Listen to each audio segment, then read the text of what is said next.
Good morning, everybody. Welcome to Sober School, where you can always find experience, strength, and hope. My name is Drew. I am an alcoholic. We want to welcome you to this platform here today, regardless of what your addiction may be. You are welcome here. We support your pathway to recovery, your pathway, and whichever pathway it is that you choose. We are here to help, and we definitely want to make sure that it works for you. If you're watching us through our Recovery Classroom Facebook group page, we encourage you to share your own experience, strength, and hope, and your own words of wisdom. You never know who needs to hear what it is you might have to say, and it could just change someone's life, including your own. Do encourage you to invite your friends, your family members, anybody you think that might have a problem with addiction. Invite them to the Recovery Classroom. Go out and like our soberschool.org page, Facebook page. We also have a website, an Instagram, a YouTube account, I think. So definitely want to give you every option possible to help spread the message of that recovery as possible. Our crosstalk meeting that we had Friday night, if you're not familiar with the crosstalk meeting, it's done drastically different. It's very open and laid back, but we usually have the topics. When folks come into the rooms, they usually pick out the topics, they write them on these note cards, and they drop in a big bucket. And it was such a great night. Last Friday night was so awesome. If you didn't notice, I was a little fired up yesterday morning because of that meeting. But we got a lot of great topics here, but all these topics I want to try to get to throughout this upcoming week. But a lot of these topics here in these note cards have to do with a lot of what I've been trying to do over the last month. For those of you that have been following along with these monologues, especially over the last month, if you go back and watch them and look at them from a holistic perspective, I've been trying to do one simple thing. I've been trying to make you look at yourself honestly, objectively, sincerely, and determine whether or not you have a problem. See, I can't tell you that. You have to arrive at that conclusion on your own. But I can show you flaws. I can help you identify flaws and inconsistencies within your makeup. And you're probably saying, well, Drew, how in the hell could you possibly have done that? Because just yesterday you were bitching and complaining about people telling me to sit down and shut up whenever we walk in a room. Oh, see, that's a good point. Really good point. But I go back to this. I've done a pretty good job at calling out the fellowship's own inconsistencies, my own inconsistencies. As a member of the fellowship, I've done a pretty good job at calling out those inconsistencies within the fellowship. I've not shied away from doing that one iota. After all, how can we as a fellowship of like-minded individuals expect you to be honest if we refuse to keep ourselves honest and accountable as well? So we can't do that. So you're absolutely right. Yeah, our program, the fellowship of like-minded individuals, every fellowship of like-minded individuals is going to have problems. You know why? Because they have people involved, and people are flawed. Me especially, right? We are all flawed to some degree. So, and I'm not here to push AA or NA. That's not where I'm going with this. But no matter what program you're in, if you're dealing with people, there are going to be flaws. And in order for me to help you begin working an honest program that works for you, I have to show you and convince you that I'm being honest about the program that I'm working as well. And so that's why I've tried to balance. And that's where I kind of want to segue now. What else is there? What else is there? If I have tried everything to control my drinking, to control my addiction, I've tried everything and nothing seems to work. I remember not too terribly long ago, just a little over 2 years ago, reaching that point where I had just given up hope. I was hopeless. I was full of despair, grief, anger, remorse, regret, depression. Are you feeling all those things too? Have you experienced all those emotions too? Lately? Have you experienced them lately? By the big book clearly says that, the drinking it was only a symptom. The addiction was only a symptom of the problem. The real problem, the main problem of the alcoholic or the drug addict centers in his mind.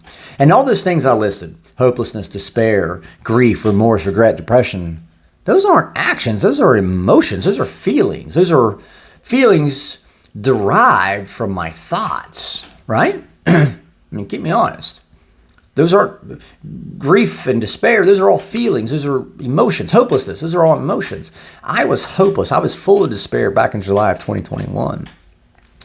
And I had tried everything. I'd taken action and tried everything to manage my drinking, to control my drinking. Hell, I tried everything to stop drinking. I could get stopped. I just couldn't stay stopped.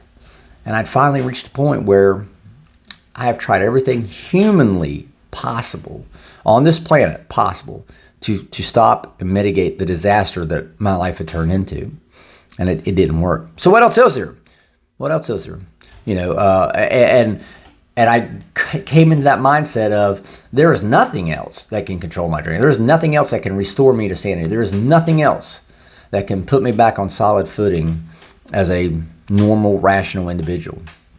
By doing the very thing that I thought would relieve me of all those emotions, by taking the drink, I was drinking to alleviate the feeling of all those emotions, that hopelessness, that despair, that grief, that remorse. So by doing the very thing I thought would relieve me of those emotions, that very thing, drinking or your addiction, only enhances those emotions, only made those emotions even stronger. No wonder I was ready to kill myself in July of 21. I'm surprised I made it through June of 21. If we're at that point where we are hopeless and we are full of despair, what else is, or what can possibly change the trajectory, the course of our lives? This is not Drew's opinion. This is not some scholarly article that I wrote by any means at all. This is by somebody that you might know. A well-respected, world-renowned doctor named Dr. Carl Jung.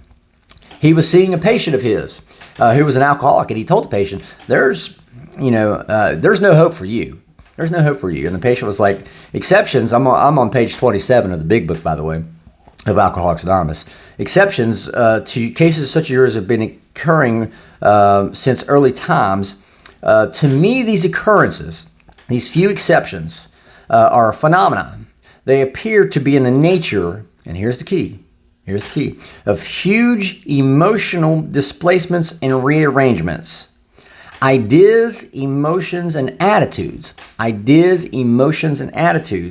which were once the guiding force of the lives of these men, are suddenly cast to one side, and a completely new set of conceptions and motives begin to dominate those same men. So what he's saying there is this vital spiritual experience, and this is all on page 27 of the big book, this vital spiritual experience, ideas, emotions, and attitudes, which used to guide us, which used to guide me, my thinking, which used to guide me, has all of a sudden changed. And now I've adopted a new set of conceptions and motivations. And I like the way that Bill Wilson wrote the word conceptions in there, or Carl Jung said the word conceptions anyway. Conceptions.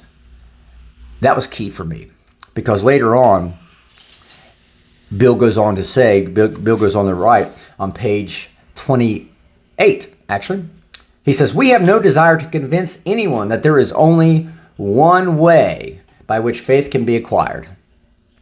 And that means our conceptions of faith have to be changed. Drew Bean didn't say that your ideas, attitudes, and opinions have to be changed. Carl Jung said that, not Drew. I'm not a psychologist. Carl Jung, he's got a pretty good reputation about that stuff, right? Not Drew. But he's saying our ideas, opinions, and attitudes have to change. And we have to adopt new conceptions. Conceptions about what? Conceptions about a faith that can turn our life around, that can change those ideas, emotions, and attitudes. Conceptions about a power greater than ourselves. I want to leave you with that today. Things can change, but we have to start by changing our conceptions, our ideas, emotions, and attitudes. We're going to talk more over the next couple days about this, hitting a lot of these topics that we pulled in on Friday night. So with that being said, I'm going to let you guys go. I hope you guys have a kick-ass Sunday. Thank you guys for letting me come in and share 5 to 10 minutes of your day with you.